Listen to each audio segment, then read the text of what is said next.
Hello and welcome to i-HSEQ, where today we're going to be talking about quality management. What is quality management? What is total quality management?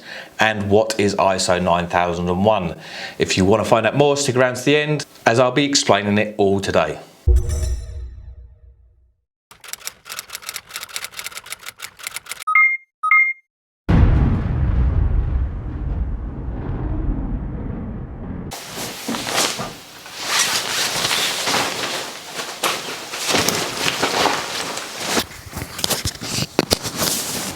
Testing. So the first question, what is quality management? Quality management is where your organization, your product or your service is consistent.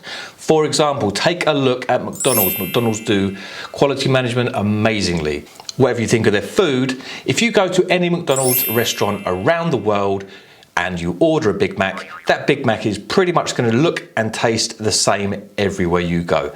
That is quality management. That is ensuring consistency. What are the benefits? The benefits are that everywhere you go, you're going to get the same thing. You're going to get what you expect to get. Take the car industry.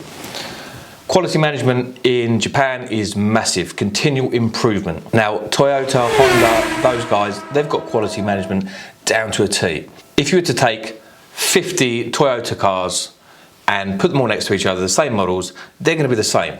All the good bits are going to be good. But what it also does is if they find a fault somewhere, then they know that fault is going to be on every single car. So they can do a recall and they can fix the same problem absolutely everywhere. What they can also do with that on the continual improvement aspect is they can then ensure for their next models and their next cars that they need to fix that one thing to make sure that that problem doesn't happen again.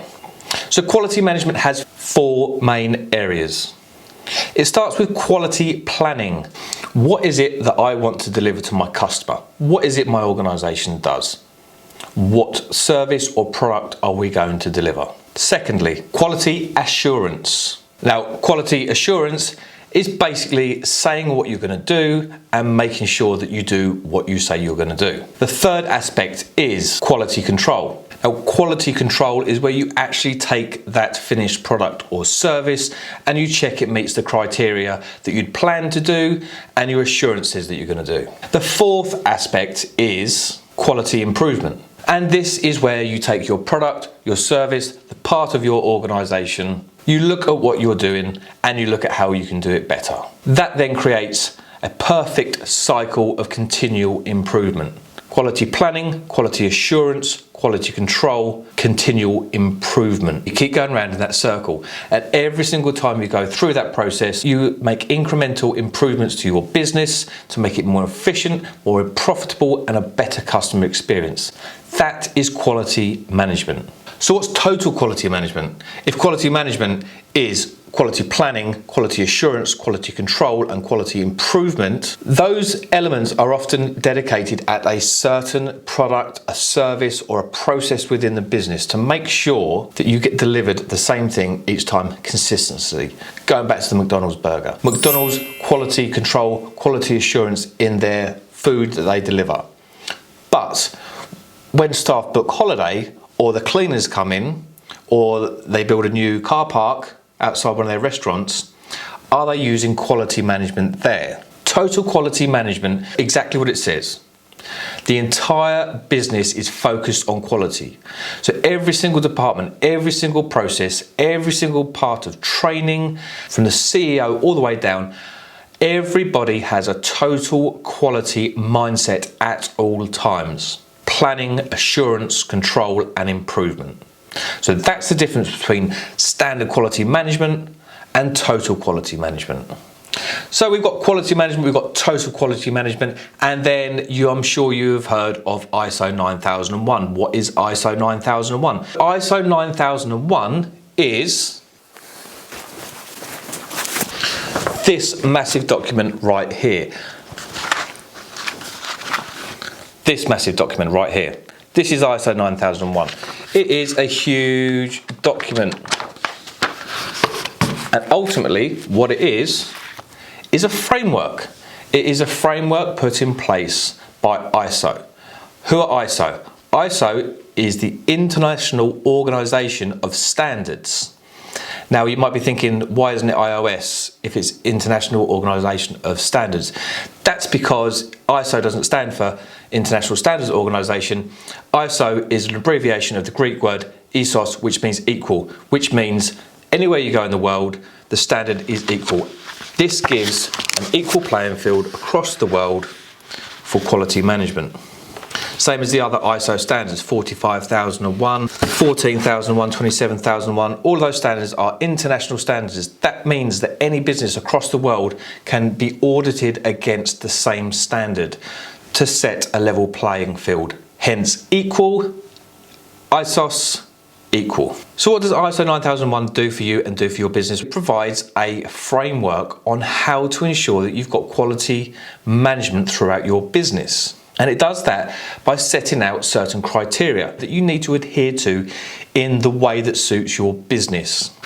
So I'm going to whistle through 9001, and this is, by the way, 9001 2015.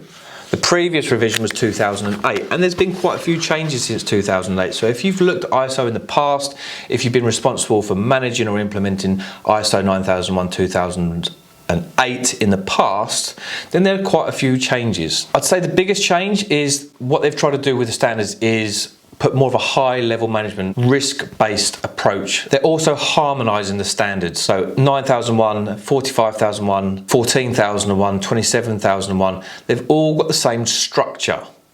Management review, risk-based thinking, context of the organization. That's really helpful for when you have more than one management standard. So you put a management system, when you put a management system in place, if you then want to get certified against another standard, it's really easy because that core part of your management system is already in place. You just need to mirror the things that are the same across the business and put in separate procedures for the different parts of each standard. There are 10 sections to ISO 9001 2015. The first 3 you need to read, but you don't need to do anything in your business for them. They are explaining what the standard is about and what the scope of the standard is. And they are scope, normative references, and terms and definitions. The first thing you need to be concerned with is section 4. Now, section 4 is context of the organisation. In this part, it makes you drill down to understand exactly what your business is. Who are you? What is your why? What do you supply? What product, what service? Who are your customers? Who are your stakeholders? Section 5 is on leadership. Now, leadership is so important with any management standard or any quality management, health and safety management, environmental management. If you haven't got the buy-in at the leadership level, then your system is never going to be total quality management, and it is never going to be fully adopted properly within the business. So many businesses, so many CEOs employ a quality manager, a health and safety manager, as I've said on my health and safety videos. If the CEO doesn't understand what the quality management system is, or any management system is, then there's never going to be the right culture throughout the whole business. So section 5, leadership, ISO have made a real point of making sure this is in there. A little tip for you, if you are going to get certified against 9001 and you haven't had your first audit yet, your CEO, your MD, your boss needs to be in that audit. They need to be at the opening meeting, and they need to be ready to answer questions about the business and about the management systems. Now, section 4 and 5 are going to be pretty similar across any management system that you have got. Section 5 is planning, and this is where it becomes unique to the standard and unique to your business. This is the part of the quality planning where it ensures that you actually know what your business does and that you're planning for success and consistency. Next is section 7, which is resources, and the resources are your people, your office, your assets, your tools.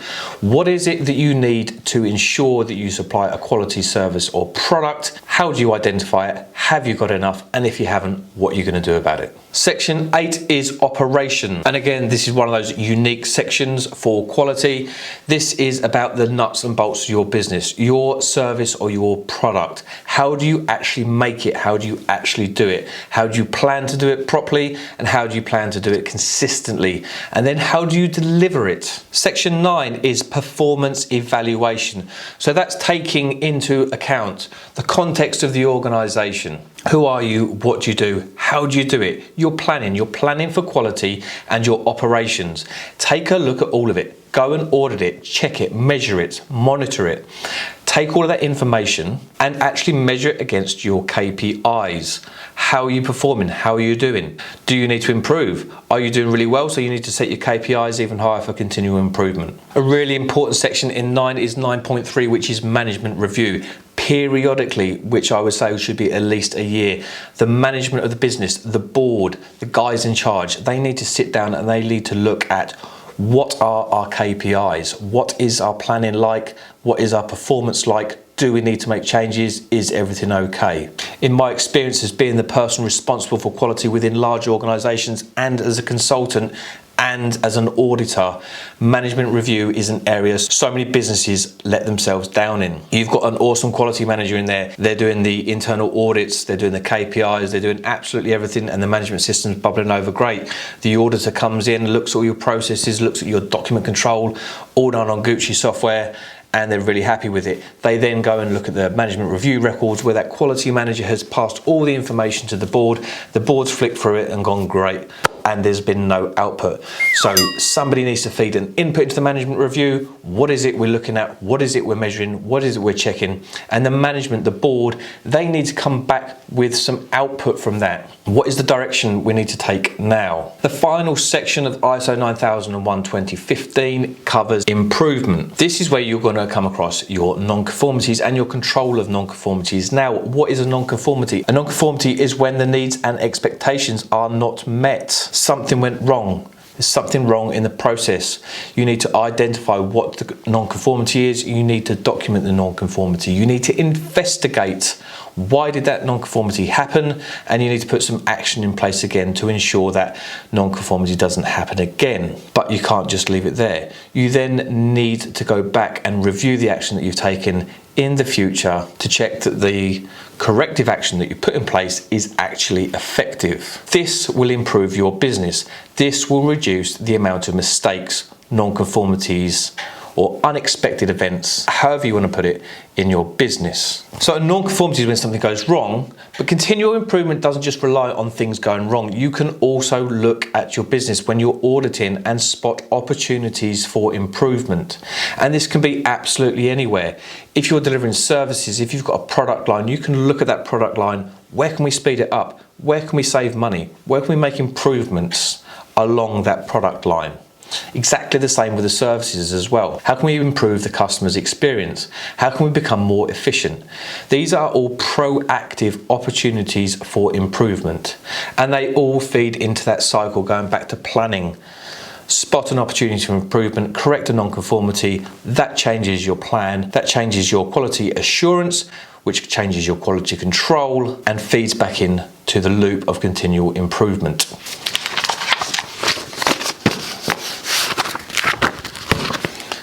(9001). So, do you need ISO 9001 in your organisation? Let me start again. Do you need quality management in your organisation? Yes. It doesn't matter if you are a one-man band, it doesn't matter if you're a multinational, huge corporation. Quality management will only be good for your business. How good? That depends how good your management system is. Now, many people talk about a QMS, a quality management system.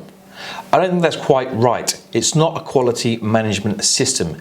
It is a management system for quality. Think about it that way round. You are not building a quality management system. You are building a management system for your business for quality. So if you plan for quality, if you have quality assurance and quality control and you're looking at continual improvement, it will only improve your business. How much? That depends how good your system is. That depends on how total the quality management system is, or the management system for quality is within your business. So the short answer is do I need quality management within my business? I would say yes. Every single business have quality management. Second question is, do I need 9001? Do you need it? No, not necessarily. Do you need the framework? If you understand what quality management is, and you can find it out on the internet, you can find it out on free training videos like these, you can understand the concept and you can find it out. You don't have to buy 9001. You can put quality procedures and quality processes in place in your business and start building a quality culture within your business, which will improve and be effective from day one. When do you need 9001? Now, I would say that you only need 9001 when all of your customers are asking for you to prove that you have a quality management system or a management system for quality, or ask you to demonstrate on how you assure that your product or service is quality. Being certified to ISO 9001 costs money. You have to buy the standard. You have to apply the correct resources. It forces you, the framework forces you to do things properly according to the standard. So you're going to have to pay for the standard, you're going to have to pay for additional resources, possibly some training, and it's going to take time. You're then going to need a company to come in and externally audit you against the standard. Now, the cost of this external company varies massively, but it's never cheap, and you get what you pay for. This is no paid endorsement, but I have used companies such as BSI, Lloyd's, there's another one.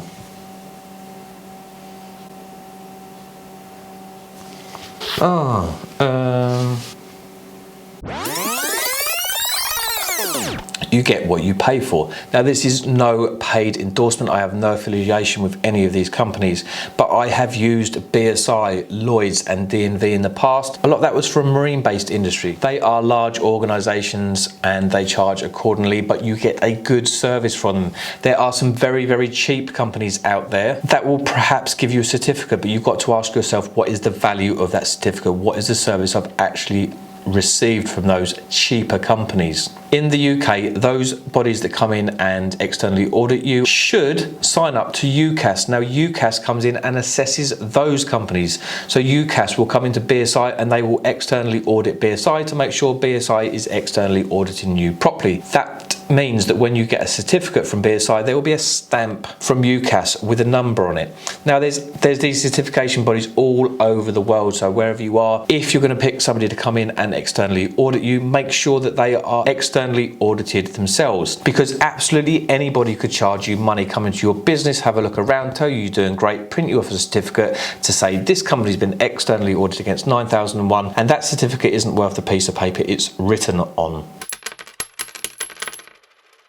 So whoever you go with, make sure they are a reputable body. So the process goes, you buy the standard, you read the standard, you get to understand the standard, and you take on somebody that understands quality, either a consultant, you train somebody up in-house, or you employ somebody.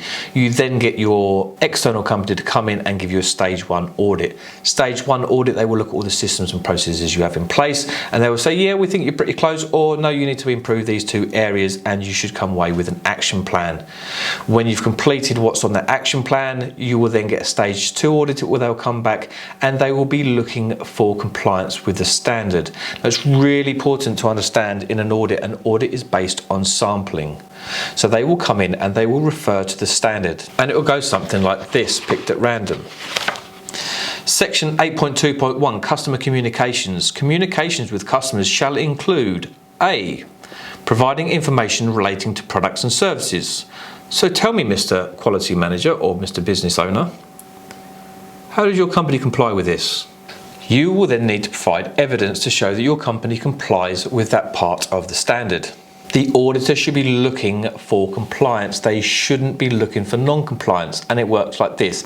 If they can find compliance, then by sampling, i.e. the piece of evidence that you've shown them, they're safe to say that by sampling, I have seen some evidence that would indicate that the company complies with this section of the standard. Conversely, if you cannot produce any evidence, or they cannot find any evidence that you comply with that section, then there is no evidence. If you turn around and say, we don't do that, then that is a non-conformance against the standard. Not a non-conformance on your procedures, but a non-compliance with part of the standard. Therefore, you will get a non-conformity, either a major non-conformity or a minor non-conformity. If your system doesn't conform, you will not be getting your certificate. So you get through the audit with no major non-conformities and you end up with a certificate. That certificate should last for 3 years. You will then have some maintenance audits, and the frequency and the duration of these audits will all depend on the size and nature of your business and what your external company decides. Throughout this, they will pick different sections of the standard and will come and audit you against different sections of that standards. At the end of the 3 years, hopefully all of your management system has been audited, and they will come along and they will do another final audit and recertify you. What it is really important to remember, and a lot of people don't understand this, is you are their customer. You are paying them to give you a certificate. They don't want you to lose your certificate. They will help you. They are not allowed to act as consultants, but a really good auditor will be able to prompt you and help you throughout the whole process. And they will be looking for evidence. They will be looking for you to comply because they want you to keep your certificate, because they want you to keep paying them. But what is the true value of that certificate? If it is a prerequisite of your customers to have 9001, then the value of that certificate is the value of the business that you're going to receive by having that certificate, by being able to play in that playground with the big players. If your customers are not asking you for ISO 9001, then I would ask you to question, why do you need the certificate other than it being a badge of honor? And on that, ISO 9001 shouldn't be treated as a badge of honor. You shouldn't just get it to have the certificate popped up on the wall. If you're going to get ISO 9001 or you're going to do any quality management, do it because it's right for the business, do it because it will improve your business, and do it so you can provide a consistent product or service to your customer. Thank you so much for watching this video. I really do hope it's helped some of you understand a bit better what quality management, total quality management, and ISO 9001 is. If you need any more assistance, you've got any more questions, or you want to know more, please do contact me. You can find all the contact information in the links below.